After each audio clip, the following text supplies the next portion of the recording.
সন্তান না হওয়ার জন্য স্বামীর অত্যাচারের মুখোমুখি হতে হতো আমায়।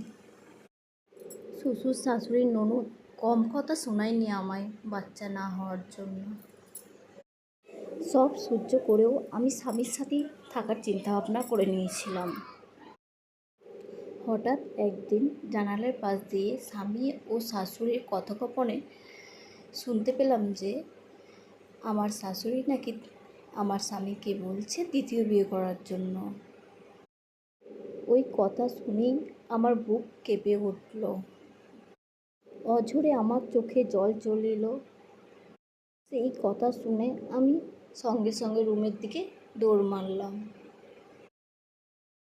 তার এক সপ্তাহ পরই আমি দেখি আমার স্বামী বর সেজে এক নারীর হাত ধরে ঘরে ঢুকছে। সেই দৃশ্য দেখে আমি অনেক কান্নাকাটিও করি, তাদের হাতে পায়ে ধরি। আমার স্বামী আমাকে জানিয়ে দেয় যে তোমার থাকার ইচ্ছা থাকলে থাকতে পারো, আর না থাকার ইচ্ছা থাকলে চলে যেতে পারো। সেই কথা বলি সেই ঘরের মধ্যে তার নতুন বউকে নিয়ে ঢুকে পড়ল। এত কিছু হয়ে যাওয়ার পরও আমি আমার বাপ মাকে কিছুই শোনাইনি, কেননা আমার বাবা হার্টের রোগী। তাদের বাড়ির সমস্ত যাবতীয় কাজ আমি করতাম। আমার শাশুড়ি ননদ আর তার নতুন বউ খাবারের সময়ে সময়ে আসতো, মুখের সামনে খাবার দিয়ে দিতাম, তারা খেয়ে চলে যেত। কেউ আমার সাথে একটু কথাও বলতো না। আমি নিজে যখন নতুন বউয়ের সাথে কথা বলতাম তখন সে আমায় কথায় কথায় অপমান করতো এবং বলতো আমি কেন এখানে পড়ে আছি। কিছুদিন পর আমার মা হঠাৎ আমার বাড়ি চলে আসে। সেখানে সে আমায় ছেঁড়া জামা কাপড় পরতে দেখে এবং তারপরেই সে নতুন বউকে আসতে দেখে। তখন সে জিজ্ঞাসা করে ইনি কে।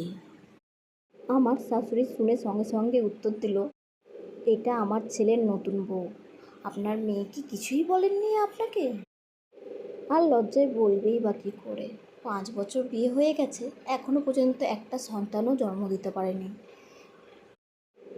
বসেছিল মা, সেই কথা শুনে চমকে দাঁড়িয়ে গেল। আর তারও মুখ চোখ দেখে বুঝলাম সেও আমার মতোই কাঁদো কাঁদো হয়ে গেল। যতই হোক মা তো মাই হয়, সে কি আর মেয়ের কষ্ট সহ্য করতে পারে? তারপরেই দেখি মা বাবাকে ফোন করে সমস্ত কিছু জানিয়ে দেয়, আর সাথে সাথে আমার হাত ধরে ঘরের বাইরে বেরিয়ে যায়। বাড়িতে এসে একটু বসার পরেই বাবা বলে ওঠে, এত কষ্ট কেন সহ্য করেছিস? আমরা কি এতই খারাপ যে তোকে একটু ভালোভাবে রাখতে পারবো না? সেই কথা শুনে আমারও চোখে জল চলে আসে। কিছুদিন কাটার পরেই আমার বাবা কোর্টে চলে যায়। সেখান থেকে একটা ডিভোর্স পেপার নিয়ে এসে তাদের বাড়ি পাঠিয়ে দেয়। তারাও দেখি সঙ্গে সঙ্গে কয়েকদিনের মধ্যেই ডিভোর্স পেপার পাঠিয়ে দেয়। সেখানে দেখি সাইন করিয়ে দিয়েছে। অনেক কষ্টের পর বাবা বলল, আমি দেখব সারা জীবন তোকে কোনো চিন্তা করতে হবে না। এইভাবে কিছুদিন চলার পর আমি টেলারের কাজ শিখলাম। সেই কাজ শিখে লোকের কাজ ধরতে শুরু করলাম।